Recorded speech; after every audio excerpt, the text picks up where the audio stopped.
ಹಾರುಗೆರೆ ಸುತ್ತಮುತ್ತ ವ್ಯಾಪ್ತಿಯಲ್ಲಿ ಸಣ್ಣ ಪುಟ್ಟ ಹೌಸ್ ಬ್ರೇಕಿಂಗ್ ಥೆಫ್ಟ್ ಒಂದು ರಿಪೋರ್ಟ್ ಆಗಿದೆ. ಸೊ ಸುಮಾರು 280 ಗ್ರಾಮ್ ಗೋಲ್ಡ್ ಇದರಲ್ಲಿ ಕಾಣೆಯಾಗಿರೋದ್ರಿಂದ ಇದನ್ನು ನಾವು ಪರಿಶೀಲನೆ ಮಾಡಿ ತಕ್ಷಣ ಟೆಕ್ನಿಕಲ್ ಎವಿಡೆನ್ಸ್ ಮತ್ತು ಡಿಜಿಟಲ್ ಸರ್ವೈಲೆನ್ಸ್ ಎಲ್ಲ ನಾವು ಫಾಲೋ ಮಾಡೋ ಸಂದರ್ಭದಲ್ಲಿ CCTV ಕ್ಯಾಮರಾನಲ್ಲಿ ಒಂದು ಫುಟೇಜ್ ಬರ್ತದೆ. ಅದರಲ್ಲಿ ಆ ಗ್ಯಾಂಗ್ ತರೋ ಪ್ರೊಫೆಷನಲ್ ಗ್ಯಾಂಗ್ ಇರೋದು ಕಂಡು ಬಂದಿರ್ತದೆ.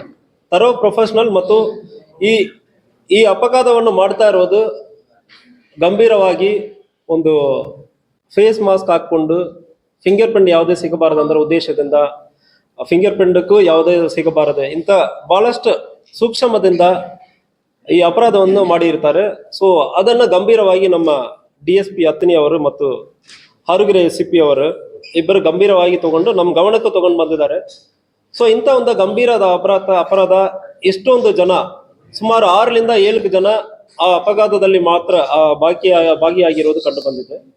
ಸೊ ಇಷ್ಟೊಂದು ಗಂಭೀರ ಅಪರಾಧ ಆಗಿರೋದ್ರಿಂದ ಸ್ಪೆಷಲ್ ಟೀಮ್ ಅನ್ನ ನಮ್ಮ DSP ಅತ್ನಿ ಅವರು ಫಾರ್ಮ್ ಮಾಡಿದ್ದಾರೆ. ಅದರಲ್ಲಿ CPI ಹಾರುಗೆರೆ ರತನ್ ಕುಮಾರ್ ಅವರ ಟೀಮ್ ಅನ್ನು ಲೀಡ್ ಮಾಡಿಕೊಂಡು ಮತ್ತು PSI ಹಾರುಗೆರೆ ಮಾಲಪ್ಪ ಪೂಜಾರಿ ಮತ್ತು ಅವರ ಸ್ಟಾಫ್ ಎಲ್ಲರೂ ಕುಡಿಚಿ ಹಾರುಗೆರೆ ಮತ್ತು ಐಗಳಿ 3 ಸ್ಟೇಷನ್ ನಿಂದ ಒಂದು ದೊಡ್ಡ ಟೀಮ್ ಅನ್ನು ಕಟ್ಟಿ ಈ ಅಪರಾಧ ಎಲ್ಲಿ ಹೋಗಿ ಮುಗೀತು ಅಂದ್ರೆ ಇದರಲ್ಲಿ ಮಹಾರಾಷ್ಟ್ರದಿಂದ ಒಂದು ಇದೇ ಕೆಲಸ ಮನೆ ಕಳ್ತನ ಮಾಡುವುದು ಮತ್ತು ಡೆಕಾಯಿಟಿ ರಾಬರಿ ಮಾಡುವ ಒಂದು ದೊಡ್ಡ ಗ್ಯಾಂಗ್ ಇದನ್ನು ಮಾಡಿರೋದು ಕಂಡು ಬಂದಿದೆ. ಫೇಸ್ ಐಡೆಂಟಿಫಿಕೇಶನ್ ಆಯಿತು. ಅದಾದ್ಮೇಲೆ ಸುಮಾರು ದಿವಸ ವೆಯ್ಟ್ ಮಾಡಿ ಅಲ್ಲಿಂದ ಇಲ್ಲಿ ಮತ್ತು ಅಪರಾಧ ಮಾಡುವುದಕ್ಕೆ ಇವರು ಬರ್ತಾ ಇರುವ ಸಂದರ್ಭದಲ್ಲಿ ಟೀಮ್ ಫಾಲೋ ಮಾಡಿಕೊಂಡು ರಾತ್ರಿ ಸಂದರ್ಭದಲ್ಲಿ ಇಲ್ಲಿ ಬಂದು ಸ್ಟೇ ಮಾಡುವ ಸಂದರ್ಭದಲ್ಲಿ ನಮ್ಮ ಹಾರುಗೆರೆ ಟೀಮ್ ಅವರು ಒಂದು 6 ಜನವನ್ನು ಅರೆಸ್ಟ್ ಮಾಡ್ತಾರೆ. ಜಾಲ್ನಾ ಡಿಸ್ಟ್ರಿಕ್ಟ್ಲಿಂದ ಬಂದಿರ್ತಾರೆ. ಈ ಅಕ್ಯೂಸ್ಡ್ ಪರ್ಟಿಕ್ಯುಲರ್ಲಿ ಇವರ ಉದ್ದೇಶನೇ ಏನಂದ್ರೆ ತುಂಬಾ ದೂರ ಟ್ರಾವೆಲ್ ಮಾಡುವುದು, ರ್ಯಾಂಡಮ್ ಆಗಿ ಒಂದು ಸೀರಿಯಸ್ ಆಫ್ ಹೌಸ್ ಬ್ರೇಕಿಂಗ್ ಮಾಡುವುದು. ಇತ್ತೀಚೆಗೆ ಈ ಕೇಸಲ್ಲಿ ಭಾಗಿಯಾಗಿರುವ 7 ಜನವನ್ನು ನಾವು ಅರೆಸ್ಟ್ ಮಾಡಿದ್ದೀವಿ.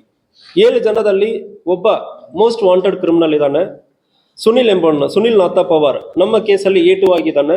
ಇವನ ಡೆಕಾಯಿಟಿ ಕೇಸ್ ಮತ್ತು ಅಲ್ಲಿ ಹೋಗುವ ಸಂದರ್ಭದಲ್ಲಿ ಮನೆಯಲ್ಲಿ ಇರೋವನ್ನು ಕೊಂದು ಅಲ್ಲಿಂದ ಪ್ರಾಪರ್ಟಿಯನ್ನು ತಗೊಂಡು ಹೋಗಿರೋದು ಕಂಡು ಬಂದಿರ್ತದೆ. ಅದ್ರ ಜೊತೆಗೆ ರವಿ ಅಣ್ಣ ಶಿಂಡೆ ಎಂಬುವನು, ಶಂಕರ್, ದಿಲೀಪ್ ತುಕಾರಾಮ್ ಶಿಂಡೆ, ಕಿಶೋರ್ ಮತ್ತು ವಿನೋದ್, ಮಿಥುನ್ ಇಂತಹ 7 ಅಕ್ಯೂಸರನ್ನು ಆಲ್ರೆಡಿ ಅರೆಸ್ಟ್ ಮಾಡಲಾಗಿದೆ.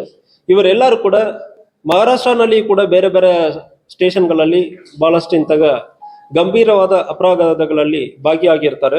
ಇದರಲ್ಲಿ ಸುಮಾರು 260 ಗ್ರಾಮ್ ಗೋಲ್ಡ್ ರಿಕವರಿ ಆಗಿದೆ. ಅದೇ ರೀತಿಯಲ್ಲಿ ಮತ್ತು ಇನ್ನೊಂದು ಕೇಸಲ್ಲಿ ಇದೇ ಕೇಸಲ್ಲಿ ಒಂದು 7 ಗ್ರಾಮ್ ಒಟ್ಟು 267 ಗ್ರಾಮ್ ಗೋಲ್ಡ್ ರಿಕವರಿ ಆಯಿತು. ಮತ್ತು ಇದರ ಹೊರತು ಸುಮಾರು 29 ಲಕ್ಷ ಮತ್ತು 6 ಮೊಬೈಲ್ ಫೋನ್ ಅಕ್ಯೂಸ್ಡ್ ಬರುವುದಕ್ಕೂ ಮುಂಚೆ ಯೂಸ್ ಮಾಡ್ತಾರೆ. ಇಲ್ಲಿ ಸ್ಥಳಕ್ಕೆ ಬರುವ ಸಂದರ್ಭದಲ್ಲಿ ಒಂದು 20-30 ಕಿಲೋಮೀಟರ್ ದೂರದಲ್ಲಿ ಆಫ್ ಮಾಡ್ತಾರೆ. ಸೊ ದಟ್ ಟೆಕ್ನಿಕಲ್ ಸರ್ವೈಲೆನ್ಸ್ ಅಲ್ಲಿ ಏನೋ ಆಗ್ತಾ ಇಲ್ಲ ಅಂದ್ರೆ ಆ ಉದ್ದೇಶದಿಂದ ಮಾಡಿರೋದು. ಆ ಫೋನ್ಗಳನ್ನು ಕೂಡ ಸೀಸ್ ಮಾಡಲಾಗಿದೆ. ಇದಕ್ಕೆ ಒಂದು ನಿಸಾನ್ ಕಾರ್ ಅದನ್ನು ಕೂಡ ಉಪಯೋಗಿರ್ತಾರೆ ಅಲ್ಲಿಂದ ಟ್ರಾನ್ಸ್ಪೋರ್ಟೇಷನ್ಗೆ. ಸೊ ಅದು ಕೂಡ ಸೀಸ್ ಮಾಡಲಾಗಿದೆ. ಇವರು ಇಲ್ಲಿ ಅಲ್ಲದೆ ಒಟ್ಟು ಒಂದು 7 ಕೇಸಲ್ಲಿ ಇನ್ವಾಲ್ವ್ ಆಗಿರೋದು ಫರ್ದರ್ ಇಂಟ್ರಾಗೇಷನ್ ಅಲ್ಲಿ ನಮಗೂ ಗೊತ್ತಾಗಿದೆ. ಬಾಗಲಕೋಟೆ ಜಿಲ್ಲೆಯಲ್ಲಿ ಒಂದು 2 ಪೊಲೀಸ್ ಸ್ಟೇಷನ್ ವ್ಯಾಪ್ತಿಯಲ್ಲಿ ಒಂದು 2 ಅಫೆನ್ಸ್ ಮಾಡಿದ್ದಾರೆ. ನಮ್ಮಲ್ಲಿ ಸುಮಾರು ಒಂದು 5 ಮನೆಗಳಲ್ಲಿ ಕಳ್ತನ ಮಾಡಿರೋದು ಅದು ಕೂಡ ಪತ್ತೆಯಾಗಿದೆ. ಇದು ಅಲ್ಲದೆ ಇವರು ಬೇರೆ ಬೇರೆ ಟೈಮ್ಗಳಲ್ಲಿ 2025 ಮತ್ತು 26ನಲ್ಲಿ ಚಿಕ್ಕಮಗಳೂರು, ದಾವಣಗೆರೆ, ತುಮಕೂರು ಮತ್ತು ಆಲ್ಮೋಸ್ಟ್ ನಮ್ಮ ಕಡೂರಿಗೆ ಸಂಬಂಧಪಟ್ಟ SPL ಮತ್ತು ಪೊಲೀಸ್ ಸ್ಟೇಷನ್ ಕೂಡ ಇದ್ರ ಬಗ್ಗೆ ಮಾಹಿತಿಯನ್ನು ನಾವು ಕಳಿಸ್ತಾ ಇದ್ದೀವಿ. ಆಲ್ರೆಡಿ ನಮ್ಮ ಜೊತೆಗೆ ಈ ಸಂಬಂಧಪಟ್ಟ ಜಿಲ್ಲೆಗಳಲ್ಲಿಂದ ಇವರ ಮುಖ ಮ್ಯಾಚ್ ಆಗೋದು ಡೌಟ್ ಇರೋದ್ರ ಬಗ್ಗೆ ನಮ್ಮ ಆಫೀಸರ್ಸ್ ಜೊತೆ ಸಂಬಂಧಪಟ್ಟ ಆಫೀಸರ್ಸ್ ಕೂಡ ಟಚ್ ಅಲ್ಲಿ ಇದ್ದಾರೆ. ಸೊ ಇದು ಒಂದು ವೆರಿ ವೆರಿ ನೊಟೋರಿಯಸ್ ಗ್ಯಾಂಗ್. ಅವರು ತಾಂಡಾಗಳಿಗೆ ಹೋಗುವ ಸಂದರ್ಭದಲ್ಲಿ ಆಫೀಸರ್ ಮೇಲ್ಗಡೆ ಅಸಾಲ್ಟ್ ಮಾಡೋದು, ಅಟ್ಯಾಕ್ ಮಾಡೋದು, ಅರೆಸ್ಟ್ ಮಾಡಿರುವ ಲೋಕಲ್ ಆಫೀಸರ್ಸ್ ಮೇಲೆ ಕೂಡ ಅಸಾಲ್ಟ್ ಮಾಡಿರೋದೆಲ್ಲ ಕಂಡು ಬಂದಿದೆ. ನಮ್ಮ ಸಿಬ್ಬಂದಿಗೆಲ್ಲ ಬಹಳಷ್ಟು ಇದರಲ್ಲಿ ಪ್ರಯತ್ನ ಮಾಡಿ ತುಂಬಾ ಶ್ರಮ ಪಟ್ಟು ಫಾಲೋ ಅಪ್ ಮಾಡಿ ಮೋರ್ ದನ್ 1 ಮಂತ್ ಇದರಲ್ಲಿ ಶ್ರಮ ಪಟ್ಟು ಫಾಲೋ ಅಪ್ ಮಾಡಿ ಸುಮಾರು ಟೈಮ್ ಅನ್ನು ಸ್ಪೆಂಡ್ ಮಾಡಿದ್ದಾರೆ. ನಮ್ಮ ಟೀಮನ್ನು ಕಟ್ಟಿರೋ ನಮ್ಮ DSP ಅವರು, ಅತ್ತಿನಿ DSP ಪ್ರಶಾಂತ್ ಮುನ್ನೋಳಿ ಅವರು ಮತ್ತು CPI ಹಾರುಗೆರೆ ಅವರು ಮತ್ತು PSI ಮಾಲಪ್ಪ ಪೂಜಾರಿ ಅವರು.